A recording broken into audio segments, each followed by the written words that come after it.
One reason that understaffing occurs on oncology units is because of the high demand for oncology nurses. Cancer is the second leading cause of death in the United States behind heart disease. Unfortunately, while lung cancer has decreased by around 27% in the last 3 decades, melanoma and cancers of the liver, thyroid, uterine corpus, and pancreas have stayed steady or increasing. It is estimated that there will be 1,762,450 new cancer cases in the United States in 2019. Therefore, there is a consistent, if not growing, need for qualified nurses on oncology units. Add this to the fact that each cancer patient requires significant care from staff, and the workload for oncology nurses only increases. The stressful environment of an oncology unit may cause nurses to pursue other departments instead. The intensity, on top of the fact that they are being overworked, may cause them to leave their department, creating a shortage. Overworking may also make it difficult to attract new nurses to the unit. The declining number of nursing students in bachelor's programs across the country also contributes to the nursing shortage. Most hospitals require their nurses to hold a bachelor's degree in order to practice. However, many students choose majors other than nursing because of better pay or better working conditions. A study done by the Joint Commission on Accreditation of Healthcare Organizations found that 5% of women choose nursing as a major, while a mere 0.5% of men choose it. If there are less nursing students, then there are less nurses. And then there is the problem of budgeting. Oftentimes, hospital management focuses money on other areas of the hospital, rather than toward hiring more nurses, or there simply isn't enough funding to begin with. This leads to understaffing, which is a potentially dangerous situation. Nurses are forced to pick up too many shifts or are responsible for too many patients at a time, overworking them and affecting the quality of care. Furthermore, in order to save money, some hospitals use nursing students and relief students as substitutes on oncology units. A study in Iran proved that this practice actually puts more work on experienced nurses, who must intervene if there is a problem. This doesn't solve the problem of understaffing. It makes more work for experienced nurses. Understaffing and overworking nurses can seriously affect a patient's well-being, and it is critical that nurse-to-patient ratios are taken seriously. In 2008 to 2010, there was a significant shortage in nurses because many people were becoming unhappy with how hospitals overworked them, which wasn't fair to the patients or the nurses. The academic journal, An Analysis in Support of Minimum Nurse-to-Patient Ratios in Massachusetts, discussed how this loss of nurses made it even more difficult for those that stayed in the profession to manage everyone they had to care for. Overworking people in any profession is bad, but it is especially bad for nurses as we are trusted to provide care for those who are in need of it, and yet this cannot happen if we aren't given any care ourselves. A wise person once said, if you don't take time for your wellness, you will be forced to take time for your illness, and understaffing nurses makes it extremely difficult for nurses to take care of themselves.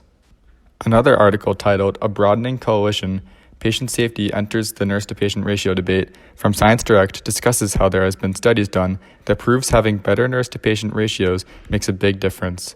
California is the first, and to date only, state in the nation to enact nurse-to-patient ratio legislation, and it has been shown to be beneficial in every aspect.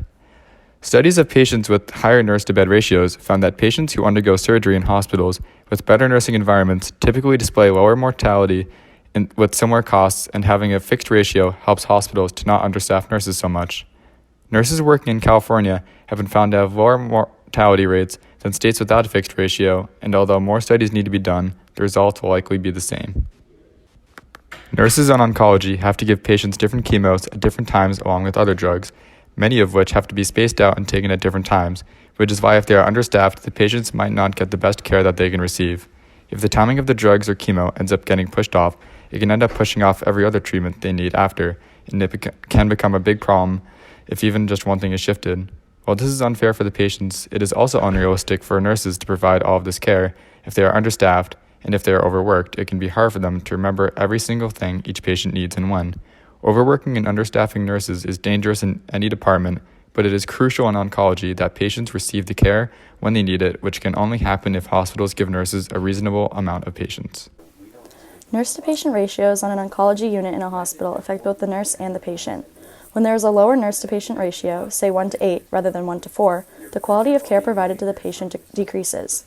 Less nurses means less time with each patient. Lower ratios also mean the nurses have heavier workloads, leading them to pay less attention to detail. Obviously, splitting your time and attention between 4 things is a lot easier than 8. Let's talk about how it affects the patient first. In a study conducted by the Health Research and Education Trust, lower nurse-to-patient ratios, such as 1 to 8, led to higher percentages in 30-day mortality, complications, and failure to rescue. The percentage of patients who experienced complication dropped 7% when the nurse-to-patient ratio was 1 to 4 or less, rather than 1 to 8 or more.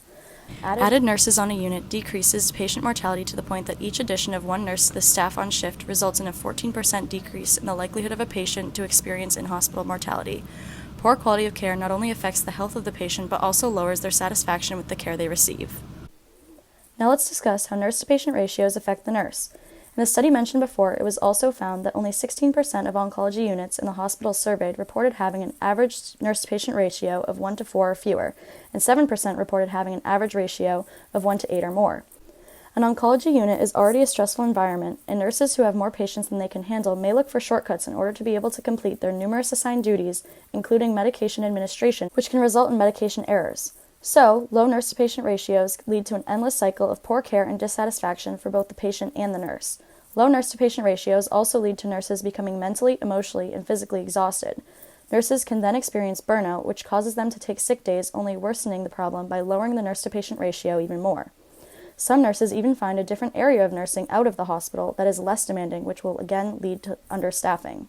The only way to end this cycle is to add more staff to the unit each shift to provide the patients with better care and increase the nurses' satisfaction with their working conditions. As nursing students and future nurses, we have to emphasize time management skills. If we have 2 exams and 3 papers due on the same day, it's okay to feel stress. However, we don't just wait until the last minute to cram all of our work. Imagine if you have 4 people in their lives that you have to care for, and then you neglect to manage your time correctly. You're putting their well-being in danger and harming yourself as well. With a problem such as understaffing, we have to focus on time management to help nurses get through the obstacle.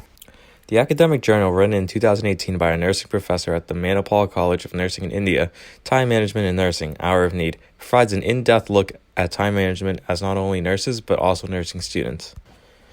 A study the university conducted showed that a time management questionnaire score and anxiety level score are negatively related. So the better your time management skills are, the lower your anxiety will be. Additionally, the time management questionnaire score is positively correlated with an academic motivation scale score. A more academically motivated student will have better time management skills. Another piece to note is that the jump from a comfortable classroom environment to a busy clinical setting can be very shocking, and that time management and stress relief will become a necessity. Even though this journal and study was written and conducted in India, nursing is a universal profession that has no barriers. However, this does not mean that there will be a universal time management style to fit all people. For students, the journal suggests that we list out our goals, schedule realistic time to achieve our goals, keep a to-do list, and learn to give priority to certain things. As finals come up in the coming weeks, we have to be organized and well-managed in order to succeed and do well.